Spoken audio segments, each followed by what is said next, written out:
Hello and welcome to Ashoka institute. आप सभी का बहुत बहुत स्वागत और अभिनंदन है। जिस शिक्षक भर्ती की आपको वर्षों से प्रतीक्षा थी, बहुत दिनों तक संघर्ष किया गया, मिन्नतें की गईं और माध्यमिक शिक्षा सेवा चयन बोर्ड के चौखट पर दस्तक दी गई, वह शिक्षक भर्ती अब आ गई है।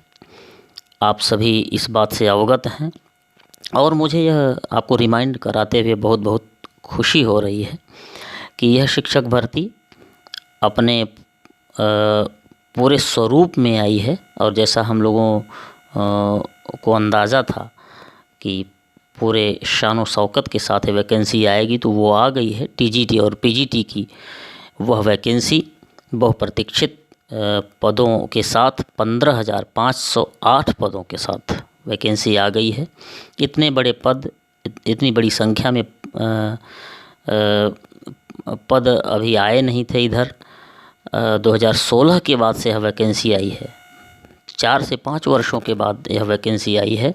तो इसका क्या महत्व है, इसके क्या मायने हैं, यह कहने की आवश्यकता, बताने की आवश्यकता नहीं है। इतने वर्षों बाद आई है, 4-5 वर्षों के बाद आई है यह वैकेंसी, और अगले 4-5 वर्षों तक आने की भी कोई संभावना नहीं है। यदि हम पदों की संख्या की बात करें तो यह एक बहुत ही महत्वपूर्ण अवसर है। It's the golden opportunity for the aspirants like you all who are waiting for this vacancy for a long time. So ये जो सुनहरा अवसर आया है, इसको आपको व्यर्थ नहीं जाने देना है और इसको पकड़ के रखना है, इसको कैश करवाना है। भगवान का बहुत बहुत शुक्र गुजार होना चाहिए, उनका शुक्रिया अदा करना चाहिए, धन्यवाद करना चाहिए कि आप की जो इच्छा है उसकी पूर्ति उन्होंने कर दी है, वैकेंसी दे दी है। अब आपके ऊपर है कि आप इसको किस तरीके से देखते हैं, इसके साथ कैसा व्यवहार करते हैं। इस वैकेंसी का बहुत बहुत स्वागत किया जाना चाहिए, क्योंकि यही वो वैकेंसी है जिसके लिए लगातार हम बातें करते आ रहे थे। तो आज अवसर है कि हम इसका खूब स्वागत करें, और स्वागत करने के साथ साथ इस बड़ी शिक्षक वैकेंसी के साथ कुछ नए कदमों की भी घोषणा शासन द्वारा की गई है। सबसे बड़ी जो घोषणा है वो है टीजीटी में इंटरव्यू की समाप्ति। ये कितनी बड़ी घोषणा है, इसके क्या मायने हैं कि टीजीटी में इंटरव्यू समाप्त हो गया? बहुत बड़े मायने हैं। इसके मायने ये हैं कि यदि आप टीजीटी में अभ्यर्थी हैं और आपने मेहनत कर दी, एक परीक्षा पास की, केवल एक परीक्षा पास की, और आप इंटर कॉलेज में अध्यापक नियुक्त हो गए,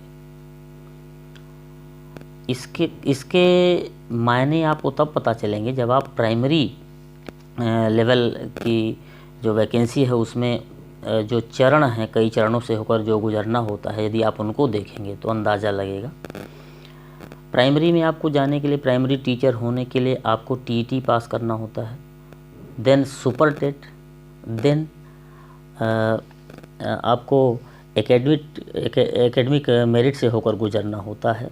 इन 3 चरणों के बाद तब आपको प्राइमरी सेक्शन में टीचर बनने का मौका मिलता है। लेकिन यहाँ आपको टीईटी भी पास करना नहीं है, आपको केवल एक परीक्षा पास करनी है। Only a single exam you have to pass and आप इंटर कॉलेज में टीचर बनेंगे। सो इसके बहुत बड़े मायने हैं टीजीटी में इंटरव्यू समाप्ति के। दूसरा जो महत्वपूर्ण निर्णय है वो आपको ईडब्ल्यूएस कोटा में दिखाई देता है। ईडब्ल्यूएस कोटा लागू कर दिया गया है। इसमें जनरल कैटेगरी के जो बच्चे हैं उनके लिए अपना सर्टिफिकेट बनवा के रखना चाहिए। और इसका लाभ लेना चाहिए।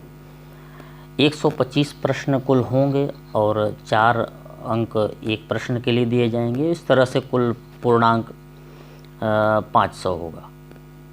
तो 500 अंकों का ये पूर्णांक होना है। इसके पूर्व 50 नंबर का इंटरव्यू होता था और अब यहाँ पूरा का पूरा 500 नंबर आपको लिखित परीक्षा में मिलने वाला है। यह दर्शाता है कि आप एक बार फिर से इस परीक्षा के लिए कमर कस लीजिए, अपनी सामर्थ्य को बढ़ा लीजिए और इन 500 अंकों की लड़ाई में अपने को आगे रखिए। तभी यह जो लगातार आपकी जो प्रतीक्षा थी, जो प्रतीक्षा के बाद वैकेंसी आई है, उसका पूर्ण लाभ मिल पाएगा, सुफल मिल पाएगा। कोर्ट के आदेश भी हैं कि इस वैकेंसी के लिए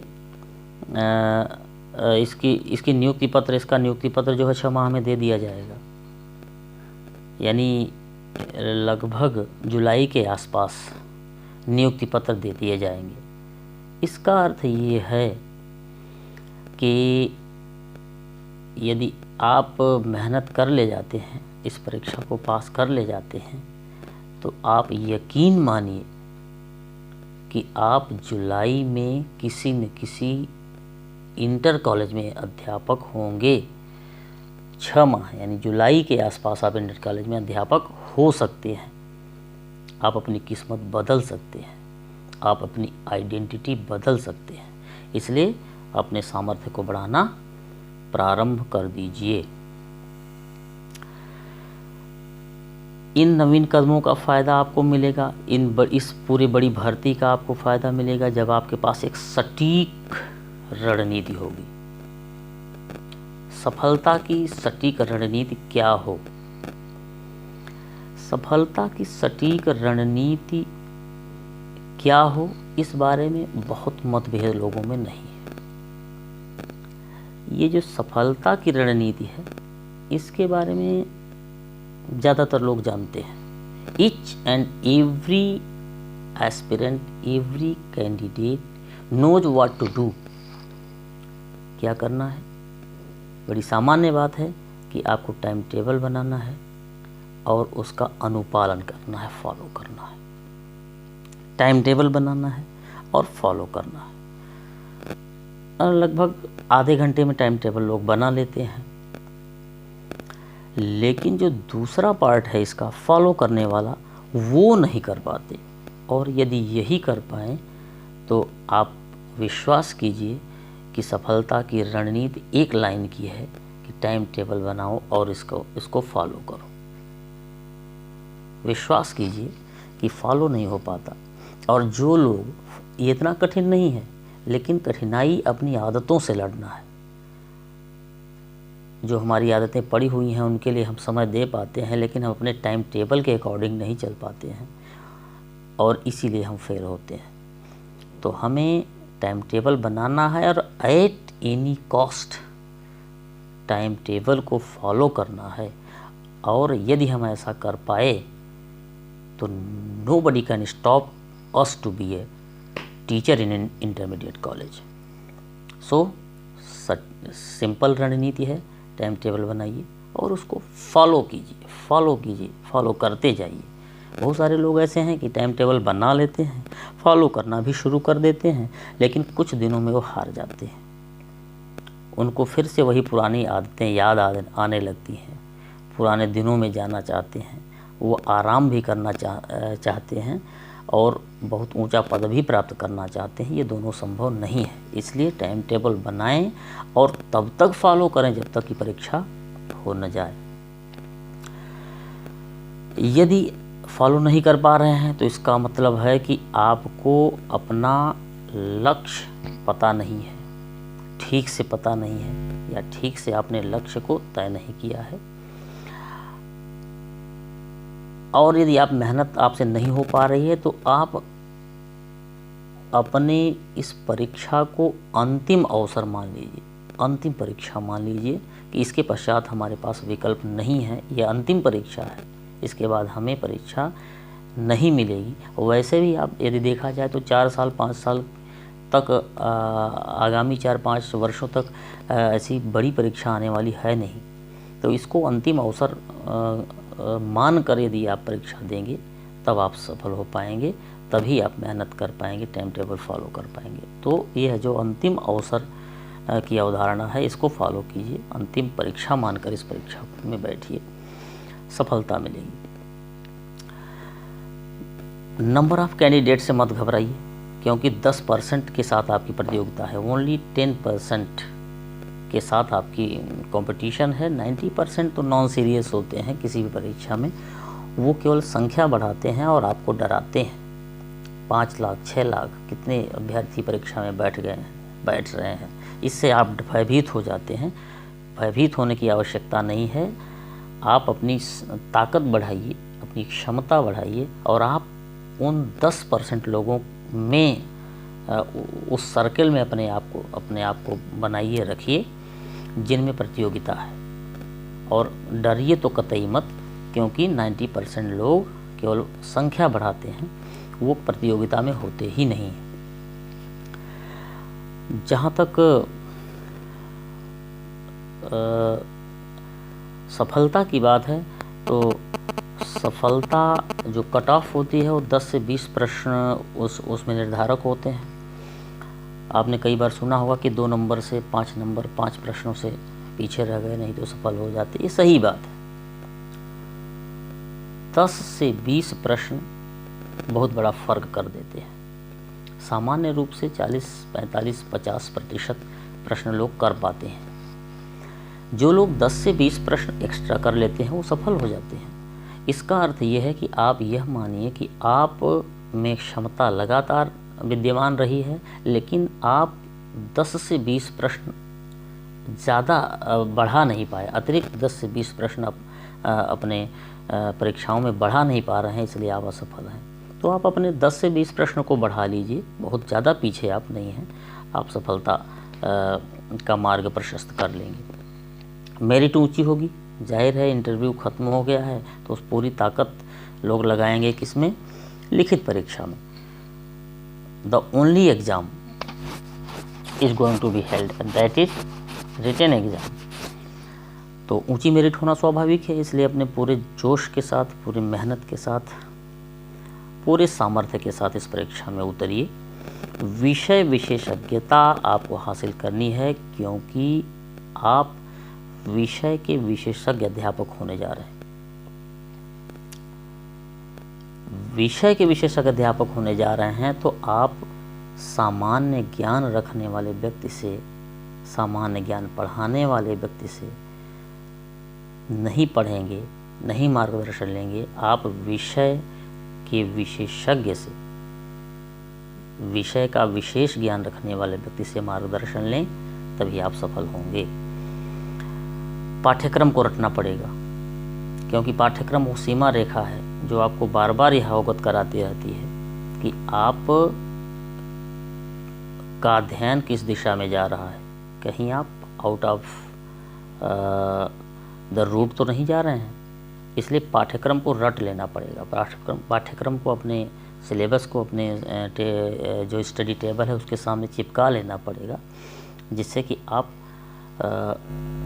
उस लीक से न हटें जहाँ से जो लीक आपको सफलता की ओर ले जाएगी। विगत वर्षों के प्रश्न पत्र आपको रटना चाहिए, देखना चाहिए और हल करना चाहिए। क्यों? क्योंकि ये आपको एक ट्रेंड बताते हैं, एक प्रवृत्ति की ओर इशारा करते हैं कि ऐसे ऐसे क्वेश्चंस आएंगे। और दूसरी महत्वपूर्ण बात यह है कि विगत वर्षों के प्रश्न पत्र, प्रीवियस ईयर क्वेश्चन पेपर्स यह भी बताते हैं कि आपको आपके सिलेबस से कौन से चैप्टर्स पर अधिक फोकस करना चाहिए। कई बार ऐसा देखा गया है कि 10 में से 3 से 4 चैप्टर से ही 80% तक, 90% तक क्वेश्चन आ जाते हैं। तो आपको बहुत ज़्यादा समय व्यर्थ नहीं करना चाहिए ऐसे क्वेश्चंस पर, ऐसे चैप्टर्स पर जिनमें से 1 प्रश्न 2 प्रश्न आते हैं। इसमें कई बार ऐसा होता है कि 2 प्रश्न के लिए आप 10 घंटे दे दिए, और उतना ही यदि 10 घंटे आप किसी ऐसे चैप्टर पर देते जिसमें से 25 प्रश्न आ सकते थे, तो ऐसा आपने नहीं किया। तो जब आप प्रीवियस ईयर क्वेश्चन पेपर आप सॉल्व करते हैं तो ये समस्या नहीं आती, आप वहाँ फोकस करते हैं जहाँ आपको करना चाहिए। तो ये एक सटीक रणनीति ये होती है कि आप प्रीवियस ईयर क्वेश्चन पेपर्स और सिलेबस इन दोनों पर फोकस करते रहें, लगातार देखते रहें। एनसीईआरटी की 9 से 12 क्लास की स्टैंडर्ड की आप बुक्स देख सकते हैं। सामान्य रूप से यदि यह आवश्यक नहीं है, यदि आप एक सामान्य ज्ञान रखते हैं और आपने ग्रेजुएशन में अच्छे तरीके से पढ़ा है, तो एनसीईआरटी की आवश्यकता नहीं है।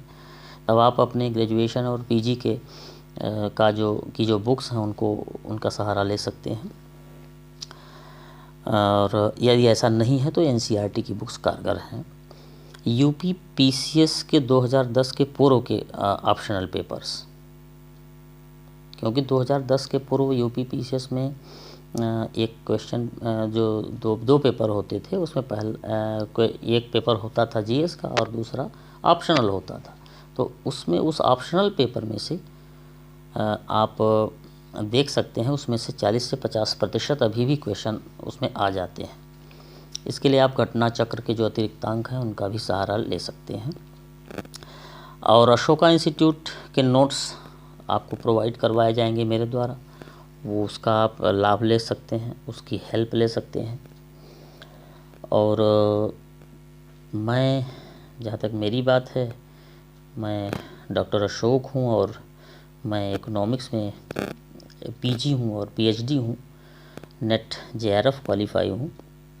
और विगत वर्षों में मैं यूपी पीएससी में इंडियन इकॉनमी एक सब्जेक्ट के रूप में मैं पढ़ाता रहा हूँ और मार्गदर्शन देता रहा हूँ। तो वो लाभ जो हमारे अनुभव के हैं इस विषय के साथ, वो आपको मिल सकते हैं यदि आप मेरे साथ जुड़ते हैं। और मैं भी चाहूँगा कि आप ये लाभ लें। और मेरे लिए भी एक अवसर है कि मैं आपकी सहायता इसमें कर सकता हूँ। आप यदि मेरी सहायता चाहते हैं तो मेरा जो ये चैनल है अशोका इंस्टीट्यूट, इसको आप सब्सक्राइब कर लीजिएगा और लाइक करिएगा, शेयर करिएगा, और इसकी हेल्प से आप आगे बढ़ने का प्रयास कीजिए। और मैं 100% देने का प्रयास करूंगा और मैं चाहूँगा कि आप कि कम से कम एक पोस्ट, एक सीट अध्यापक के रूप में सुनिश्चित हो जाए, इसका मैं भरपूर प्रयास करूंगा। और अगले वीडियो से मैं क्लास प्रारंभ कर दूंगा, तो उन क्लास को आप देखिए और यदि पसंद आए तो आप शेयर भी कीजिए, सब्सक्राइब करके लगातार पढ़ते रहिए। मुझे पूरी उम्मीद है कि आप निश्चित सफल होंगे, आपकी सफलता असंदिग्ध होगी, क्योंकि मैं भी पूरी तन्मयता के साथ, पूरी लगन के साथ और पूरे एक जिम्मेदारी के भाव के साथ आपके साथ लगूंगा। दोस्त, आप इतना समझ लीजिए कि बहुत ज़्यादा रणनीति मत बनाइए, सिंपल रणनीति है। आप टाइम टेबल बनाइए, उसको फॉलो करिए और तब तक फॉलो करिए जब तक कि परीक्षा न हो जाए। आप 4-5 घंटे यदि इस परीक्षा के लिए डाल देते हैं तो आप निश्चित ही सफल हो जाएंगे। आप उनकी बातें छोड़िए जो कहते हैं 10 घंटे 12 घंटे कोई पढ़ के सफलता प्राप्त करेगा, ये सब कहने की बातें हैं, ऐसा कुछ नहीं है। आप याद रखें कि 4 से 5 घंटे दीजिए, लगातार दीजिए, गैप मत कीजिए। तो 4 से 5 घंटे लगातार यदि आप देते हैं, टाइम टेबल को बना के उसको फॉलो करते हैं और परीक्षा तक यदि यह अनवरत कर्म जारी रहता है, तो आपको सफल होने से कोई रोक ही नहीं सकता। इसमें कोई दो मत है ही नहीं। आप इंटर कॉलेज में टीचर बन जाएंगे, आप मान लीजिए। और स्वयं पर विश्वास कीजिए, अपने नोट्स पर विश्वास कीजिए। जो अशोका इंस्टीट्यूट्स के द्वारा प्रोवाइड करवाए गए जो लेक्चर हैं उनसे नोट्स बनाइए, किताबों से जो नोट्स बना सकते हैं वो बनाइए। सारे नोट्स को कलेक्ट कीजिए और एक सबको मिलाकर लेक्चर से, किताबों से, अन्य स्रोतों से सब का पॉइंट नोट कीजिए। उसके बाद जो जो नोट्स बनाएंगे उस नोट्स पर 100% विश्वास कीजिए और सबसे ज़्यादा आप भगवान पर भी विश्वास करिए। और यदि ये सारे विश्वास मिलेंगे तो आपको सफल होने से कोई रोक नहीं सकता। आप निश्चित सफल होंगे और आप देखेंगे कि आप जब जुलाई में नियुक्ति पत्र बटेगा तो एक नियुक्ति पत्र अध्यापक के रूप में आपको भी मिलेगा। इन्हीं शुभकामनाओं के साथ आप सबका बहुत बहुत धन्यवाद और आपको बहुत बहुत शुभकामनाएं। और अगले वीडियो में मैं अपने क्लास के साथ आपके सम्मुख प्रस्तुत होऊंगा। तब तक के लिए बहुत बहुत धन्यवाद। नमस्कार।